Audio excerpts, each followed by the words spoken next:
qui offrait seulement comme ça. Parce que Dieu donne même la possibilité d'acheter même son offrande.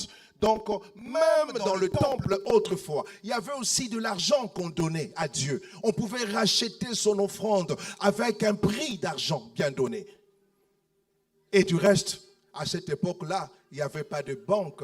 Les églises de foi, ou de temples de foi jouaient fonction de banque. On pouvait venir même dans l'église. C'est pour cela que vous trouverez Jésus, lorsqu'il est venu dans le temple, il a trouvé des gens qui faisaient des échanges. Alléluia. Il a trouvé des gens dans le temple qui faisaient l'échange de monnaie, comme les cambistes font ici. Ça, il entre dans son élevage, il choisit, il dit que non, voilà, il dit le trône là même c'est quoi, hein? La chair là où le pasteur est là, l'église c'est quoi? Il dit bon, je prends seulement une bête qui n'est pas en bonne santé, malade, il les prend, il vient avec la bête, il les donne, il est content, Seigneur j'ai donné, Seigneur j'ai donné. Lui il pense comme si qu'il a donné à un homme, mais Dieu maintenant dit comment vous pouvez me mépriser jusqu'à ces niveaux-là? Je vous ai parlé dans cette église. Un jour, un garçon est venu me voir au bureau parce qu'il est passé pendant le culte. Il est passé pendant le culte alors que nous donnons l'offrande. Il est passé avec quoi? Avec un papier. Il a froissé un papier et il est venu, il l'a mis dans le panier. Et lorsque le garçon est sorti, il était bien là, content avec ses amis en train de rire. Oh, master, on a sali, on papier. Ah, tu ris Dieu. Tu ris Dieu. Vous savez ce qui est arrivé à ce garçon-là?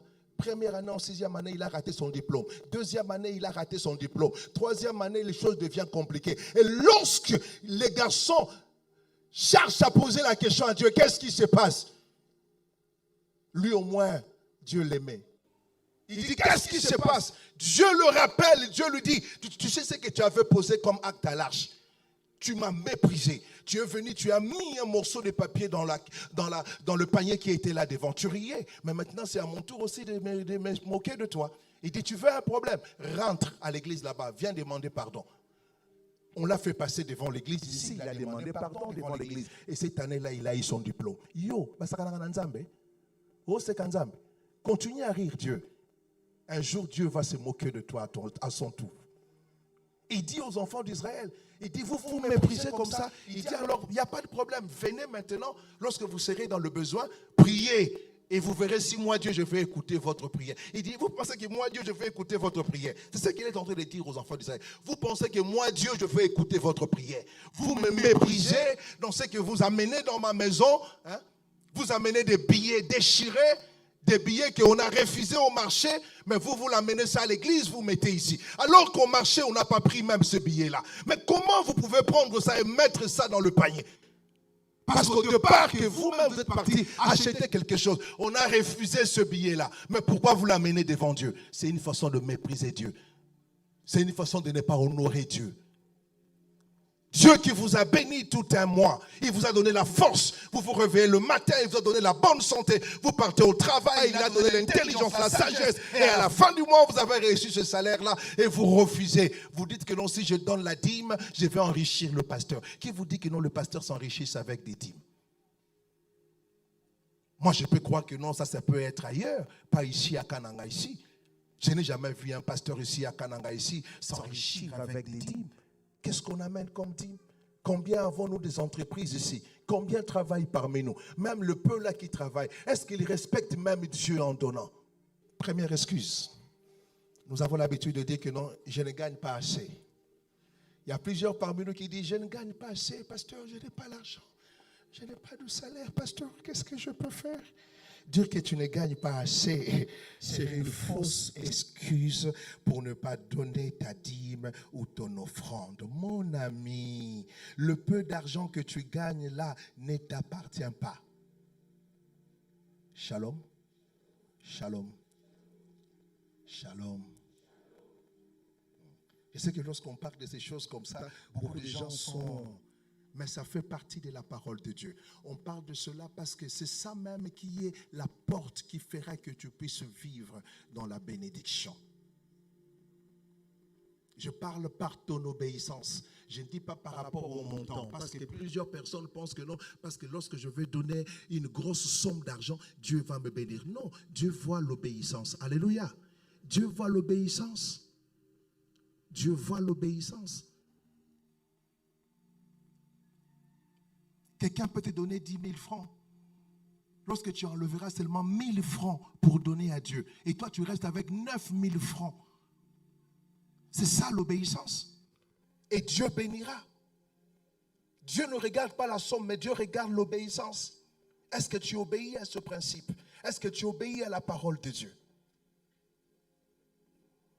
Et Dieu qui voit dans le cœur, il sait réellement que tu as reçu ces 10 000 francs-là. Si tu as reçu 20 000 francs, tu donnes 1 000 francs. Dieu sait que non, que tu devrais donner 2 000 francs et tu as donné 1 000 francs.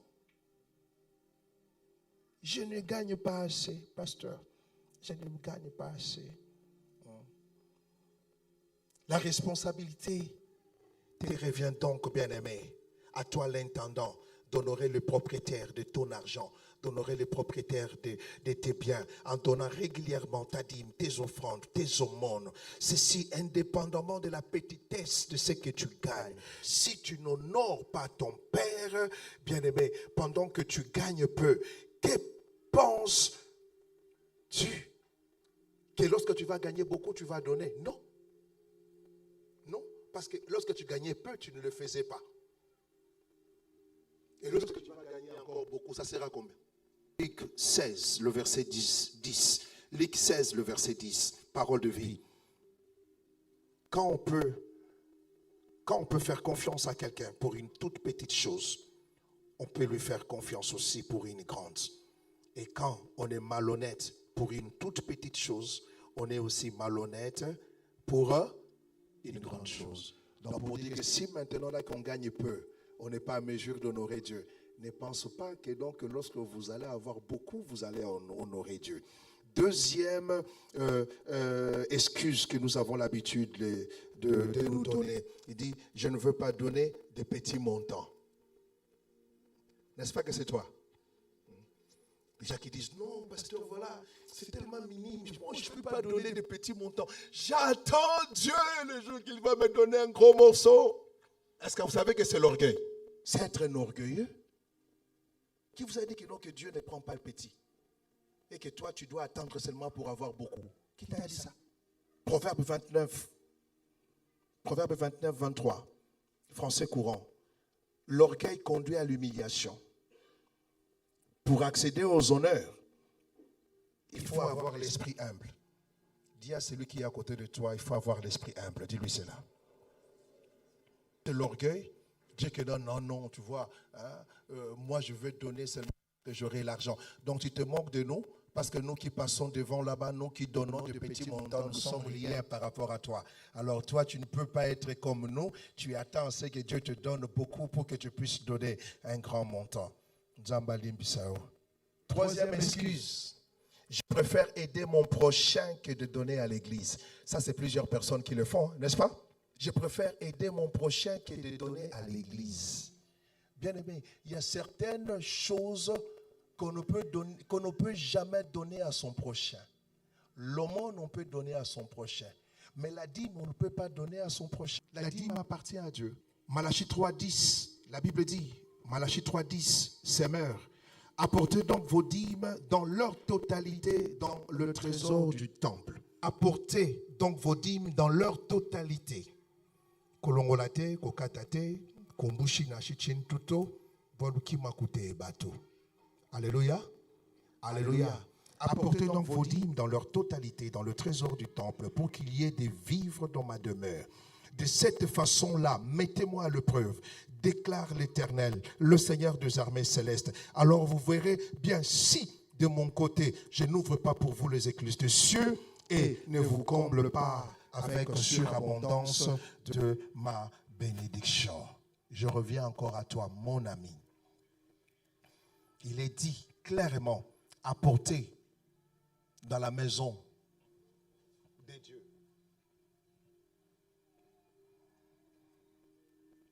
La maison dont il est question ici, c'est la maison de Dieu. Ce n'est pas la maison de ton prochain. Amen. Et la maison de Dieu, c'est l'église. Ne pensez pas qu'en utilisant la dîme pour aider ton prochain, tu es en train d'honorer ton Père. Pas du tout. Lorsque tu donnes ton aumône, là tu honores ton Père. Mais on ne peut pas prendre la dîme pour donner à la place de l'aumône. J'aimerais te poser la question maintenant.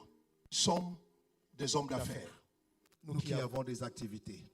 Est-ce que peux-tu prendre l'argent que tu devrais payer comme impôt et l'utiliser pour autre chose et ne pas être puni? Papa, il travaille déjà. Papa leader, Moutoya foutité. Après, lorsque vous allez venir pour réclamer, il va vous dire, non, voilà, l'argent que j'avais amené l'enfant à l'hôpital. Est-ce que vous allez comprendre cela? Alors, si eux, ils ne comprennent pas, vous pensez que Dieu aussi va vous comprendre? Alors, si vous n'êtes pas en mesure de le faire pour ce qui est de ce monde, pourquoi vous le faites pour Dieu? Donc, Dieu, nous le prenons comme qui? Comme notre Nkambwa? Ou on le prend comme qui? Mansebagne? Il est qui pour nous? Il est Dieu. Alléluia. Il est Dieu. Comme moi là, je ne peux pas autoriser une personne dont les parents t'ont donné le Minerval pour que tu payes à l'université et tu viens avec le Minerval, tu dis que non, non, pasteur, Nzamba tout singa na monté malobina sala don. Eh, frère, tombe dans la classe italingate. Mais moi, en tant que pasteur, je vais te décourager. Je vais dire, ma soeur, mon frère, que nous foutons le Minerval. Parce qu'en ce moment-là même, les parents ne seront pas d'accord avec toi. Parce que ça, c'est pour l'école. Alléluia. C'est pour l'université. C'est pour l'école. Va payer ton argent que papa t'a donné. À moins que tu puisses avoir d'autres sources et que tu peux combler cela. Mais sinon, ce n'est pas quelque chose à encourager en tant que berger. Comment prendre l'argent de son loyer pour venir faire un don? Et si le bailleur venait demain et il te chasse? Écoutez, un jour, les disciples ont réfléchi comme nous réfléchissons comme ça. Je suis dans Matthieu 26. Matthieu 26, donné à partir du verset 8. Matthieu 26, 8. Donnez la version parole vivante. La Bible dit, en voyant cela, les disciples manifestèrent leur indignation. Matthieu 26, 8. Quand les disciples voient cela, ils ne sont pas contents du tout. PVV. En voyant cela, les disciples manifestèrent leur indignation en disant, quel gaspillage! Pourquoi perdre aussitôt ce parfum? Est-ce qu'on n'aurait pas pu, le vendre pour un bon prix et distribuer l'argent aux pauvres? Écoutez maintenant la réponse de Jésus. C'est nous qui le disons. Écoutons maintenant la réponse de Jésus. Jésus dit, mais Jésus, qui les avait entendus, leur dit, pourquoi faites-vous de la peine à cette femme? Il dit, ce qu'elle vient d'accomplir pour moi est vraiment une belle action. Le parfum que Jésus a reçu à ses pieds, c'était un parfum qui coûtait le salaire d'une année. On dit que ce parfum-là coûtait plus de 300 deniers. Et on dit que le salaire d'un jour à cette époque-là était d'un denier. Alors lorsque la femme prend un parfum de plus de 300 deniers, il brise ce parfum-là, il le verse sur le pied de Jésus. C'est ça qui a indigné les disciples. Ils ont dit non, comment on peut prendre un salaire de toute une année et le gaspiller comme ça pour ces messieurs et le mettre au pied encore de ces Jésus. Jésus a dit que non, cette femme vient de faire une belle action. Et Jésus ne s'arrête pas de là. Il dit que non, ce qu'il vient d'accomplir pour moi est vraiment une belle action. Il dit des pauvres. Il dit des pauvres, vous en aurez toujours auprès de vous. Mais moi, vous ne m'aurez pas toujours. Alléluia. Mais moi, vous ne m'aurez pas toujours. Les pauvres, nous les aurons toujours. Les pauvres, nous avons toujours une façon de les aider. Pas avec ce qui revient à Dieu. Nous avons toujours une façon pour aider les pauvres. Pas pour ce qui revient à Dieu. Nous le recevons chaque jour dans nos maisons ici. Ils viennent, ils demandent de l'aide. Si tu le fais, gloire au Seigneur. En route, on ne peut pas marcher à Kananga ici sans être arrêté quelque part. On donne. On le fait, c'est une bonne chose. Mais est-ce qu'à cause de cela, cela va nous empêcher de donner ce qui revient à Dieu? Non. donner ce qui revient à Dieu, c'est une belle action. Ozoyoka, c'est une belle action. Arrêtons. Voilà que Jésus n'a pas donné raison aux disciples. Comme nous le disons, non, au lieu que j'amène à l'église, je préfère donner aux pauvres que je donne à mon prochain. Ils ont pensé comme nous. Jésus ne les a pas encouragés, ne les a pas acclamés. Il a dit non. Il dit, les pauvres, vous les aurez toujours avec vous. Et du reste, à l'église, vous ne donnez pas chaque jour la dîme, n'est-ce pas? Plusieurs parmi nous ici, nous donnons la dîme qu'une seule fois, la fin du mois, lorsque nous avons notre salaire. Une seule fois, on coupe sa dîme, on donne. Mais un pauvre, on peut l'aider chaque jour. On a toujours l'occasion d'aider le pauvre. Dernière excuse que nous avons l'habitude de faire avant que nous puissions demander aux mariés d'entrer. Cette excuse ici, que plusieurs parmi nous disent, ils disent que non, je ne travaille pas encore. Vous êtes là. Vous qui avez l'habitude de dire, je ne travaille pas encore. Allons dans Exode 23. Exode 23, le verset 15. Verset 15. Je commence avec français courant. Il dit, vous ne viendrez pas faire quoi? Mais voir le main.